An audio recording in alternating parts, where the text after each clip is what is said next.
everyone, welcome in this channel. Today we are doing our chapter number 12 बगीचे की देखरेख। जैसा कि आपको नाम से पता लग रहा है, हमारा जो आज का लेसन है वो बगीचे से रिलेटेड है। ये बहुत ही इंटरेस्टिंग सी स्टोरी है। तेनालीराम दक्षिण भारत में विजयनगर राज्य के राजा कृष्णदेव राय के मंत्री थे। उनकी बुद्धिमत्ता के किस्से अत्यंत प्रसिद्ध हैं। उन्हें दक्षिण भारत का बीरबल भी कह सकते हैं। कैसे, आइए पाठ पढ़कर जानें। वसंत आया तो राजा कृष्णदेव राय का बगीचा फूलों से भर उठा। जैसे कि आप लोगों को बहुत अच्छे से पता है कि जब बसंत का मौसम आता है, चारों तरफ हरियाली आ जाती है, पेड़ों पे फूल खिल जाते हैं। तो इसी तरीके से राजा कृष्णदेव राय का एक बगीचा था और उस बगीचे के अंदर फूलों के पौधे थे। उनके ऊपर बहुत सारे फूल आ चुके थे। उसे देखकर राजा बहुत खुश हुए और मंत्री से बोले, ऐसी व्यवस्था करो कि यह बगीचा सदा ऐसा ही रहे। यह सुनकर मंत्री की सीटी पीटी गुम हो गई।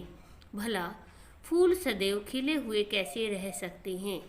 हाथ जोड़कर मंत्री बोला, महाराज, बगीचे को सदा ऐसा ही रखने का काम तो केवल सेनापति ही ठीक प्रकार से कर सकते हैं। राजा कृष्णदेव राय ने शीघ्र सेनापति को बुलाया। सेनापति हाथ जोड़कर राजा के सामने हाजिर हुए। राजा ने अपने दिल की बात कही। सेनापति घबरा गई। बगीचे को सदा हरा भरा रखना तो असंभव है। उन्हें तुरंत ही एक उपाय सूझा। हाथ जोड़कर बोले, आपकी आज्ञा शिरोधार्य है महाराज, किंतु बगीचे की सुंदरता तभी तक रहती है जब तक परियां इसमें आती रहे। सेना देखकर तो परियां डरकर भाग जाएंगी। मेरे विचार में इस कार्य को तेनालीराम अच्छी प्रकार से कर सकते हैं। उन्हें बागवानी का शौक भी है और परियां उनसे डरेंगी भी नहीं। बेचारा तेनालीराम फंस गया। राजा ने तेनालीराम को बुलाकर आज्ञा दी, मैं चाहता हूँ कि मेरा बाग फूलों से सदैव इसी तरह हरा भरा रहे। तुम इसका ध्यान रखोगे? सावधान, कोई भी फूल मुरझाने न पाए। आज से बगीचे की देखरेख का कार्य तुम्हें सौंपा जाता है। सुनकर तेनालीराम के होश उड़ गए, किंतु राजा का आदेश है, अब कुछ नहीं हो सकता। काम तो करना ही पड़ेगा। हाथ जोड़कर बोला, महाराज, जो फूल मुरझा गए हैं उनका क्या करूं? उन्हें तोड़कर फेंक दो, राजा ने कहा। जो आज्ञा महाराज, कहकर तेनालीराम उसी दिन से बगीचे की देखरेख में जुट गया। उसे एक पौधे के फूल मुरझाए मिले। तेनालीराम ने उन्हें तोड़कर फेंक दिया। दूसरे दिन दो और पौधों के फूल मुरझाए मिले। तेनालीराम ने उन्हें भी तोड़कर फेंक दिया। सप्ताह भर यही सिलसिला चलता रहा। एक सप्ताह बाद राजा उस बगीचे में घूमने गए। उन्हें बगीचे में फूल कम देखे। राजा सीधे तेनालीराम के पास पहुंचे और बगीचे में से फूल कम होने का कारण पूछा। तेनालीराम एक पौधे से मुरझाए फूल तोड़ रहा था। वह हाथ जोड़कर बोला, महाराज, अभी तो आपके आदेशानुसार मुरझाए फूल ही तोड़ रहा हूँ। बगीचे की देखरेख तो इसके बाद ही प्रारंभ करूँगा। तेनालीराम की चतुराई भरा उत्तर सुनकर राजा हंस पड़े। उन्होंने तेनालीराम को वापस दरबार में आने की आज्ञा दी। बगीचे की देखरेख का कार्य पुनः मालियों को सौंप दिया गया।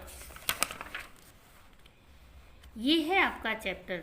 इस कहानी से हमें शिक्षा मिलती है कि कोई भी चीज़ सदा के लिए नहीं होती। अगर पेड़ों पर फूल मुरझाते हैं, जब वो फूल गिरेंगे तभी तो उनके ऊपर नए फूल आएंगी। Now we are doing exercise start करने से पहले आप लोगों से छोटी सी रिक्वेस्ट है, अगर आप मेरे चैनल पे नए हैं तो प्लीज़ आप चैनल को सब्सक्राइब कर लीजिए। बसंत आने पर राजा कृष्णदेव राय क्यों खुश हुए? अब आपका आंसर यहाँ से आएगा।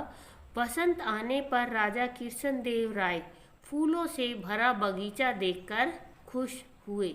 क्यों की जगह आपका आंसर आएगा फूलों से भरा बगीचा देखकर।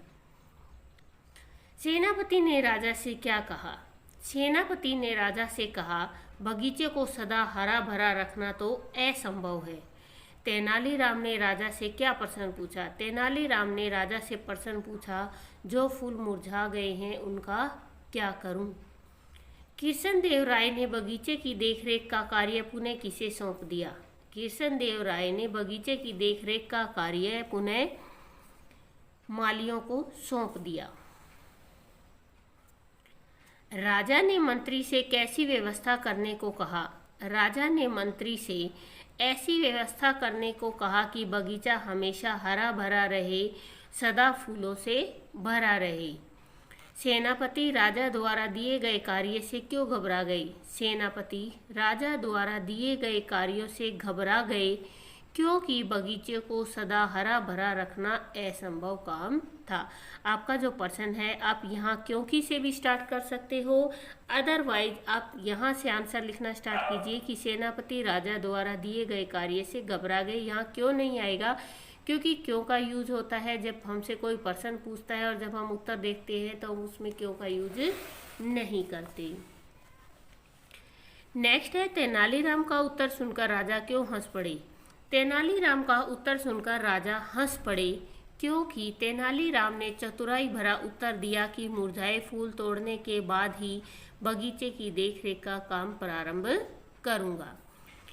राजा ने अंत में क्या निर्णय लिया? राजा ने अंत में बगीचे की देखरेख का कार्य पुनः मालियों को सौंप दिया और वो इसी चीज का निर्णय लेते हैं। यह कहानी हमें क्या सीख प्रदान करती है? यह कहानी हमें सीख प्रदान करती है कि बुद्धिमानी से हर समस्या का समाधान निकल आता है। दिए गए बॉक्स में से सही शब्द चुनकर वाक्य पूरे कीजिए। वसंत आया, ऐसी व्यवस्था करो, फूल सदैव खिले हुए, सेना देखकर तो परियां डर कर भाग जाएंगी। तेनालीराम उसी दिन से बगीचे की देखरेख में जुट गई। सही वाक्यों पर सही और गलत पर क्रॉस का निशान लगाइए। राजा द्वारा सौंपा गया कार्य मूर्खतापूर्ण था, बिल्कुल सही। मंत्री बहुत होशियार था, रॉन्ग। सेनापति ने बगीचे का प्रबंध अपने हाथ में ले लिया, रॉन्ग। राजा द्वारा सौंपा गया कार्य असंभव था, राइट। सही उत्तर पर सही का निशान लगाइए। तेनालीराम किसके लिए प्रसिद्ध था? बुद्धिमत्ता के लिए। तेनालीराम राजा कृष्णदेव राय के यहाँ क्या थे? मंत्री। राजा कृष्णदेव राय के सौंपे गए कार्य से किसकी सीटी पीटी गुम हो गई? मंत्री की। बगीचे का प्रबंध किसे सौंपा गया? तेनालीराम को। अब आता है आपका भाषा ज्ञान। सबसे पहले आपको दे रखा है विशेषण। आप सबको बहुत अच्छे से पता है कि जैसा हमें नाम से पता लग रहा है विशेषण, विशेषण मीन्स विशेषता, कि जो या तो संज्ञा की विशेषता बताता है या सर्वनाम की विशेषता बताता है, उसे हम बोलते हैं विशेषण। साफ जगह में से जगह तो है लेकिन कैसी है? साफ। तो यहाँ पे विशेषण क्या है? साफ। वचन तो है, कैसे? अनमोल। स्वभाव तो है, सरल। बच्चे कैसे हैं? कुछ। युग कैसा है? वर्तमान। और कंठ कैसा है? सुरीला। तो यहाँ पर जगह की जो विशेषता बता रहा है वो है साफ। वचन की विशेषता क्या है? कि वचन अनमोल है। स्वभाव की विशेषता क्या है? कि स्वभाव सरल है। इसके बाद आता है आपका प्रत्यय। ता और आई से प्रत्यय बनाने हैं आपको। मित्र, मित्रता। बंधु, बंधुता। लघु, लघुता। भारतीय, भारतीयता। नीच, नीचता। मानव, मानवता। अनेक, अनेकता। गहरा, गहराई। ऊंचा, ऊंचाई। लिखा, लिखाई। पढ़ा, पढ़ाई। लड़ा, लड़ाई। चिकना, चिकनाई। लंबा, लंबाई। ये है आपकी एक्टिविटी कि आपने फुलवारी में फूलों और तितलियों के अतिरिक्त और क्या क्या देखा है। ये आपको बताना है कि बगीचे में आप जाते हो तो वहाँ फूलों और तितलियों के अलावा क्या क्या दिखाई देता है। हम लोग अनेक प्रकार के कार्यों में फूल का उपयोग करते हैं, उनके बारे में बताना कि हम फूलों का यूज़ किन किन चीज़ों में करते हैं। सोचकर बताइए कि यदि फूल बोलने लगे तो आपस में क्या बातचीत करेंगे, और अपने मनपसंद फूलों का चित्र बनाकर रंग भरिए। यहाँ पे कोई भी आप फेवरेट सा फूल बनाइए जो फ्लावर आपको अच्छा लगता है और उसके अंदर आपको कलर भरना है। ये है आपका वीडियो। प्लीज़ वीडियो को ज़्यादा से ज़्यादा शेयर करें, लाइक करें एंड कमेंट करें।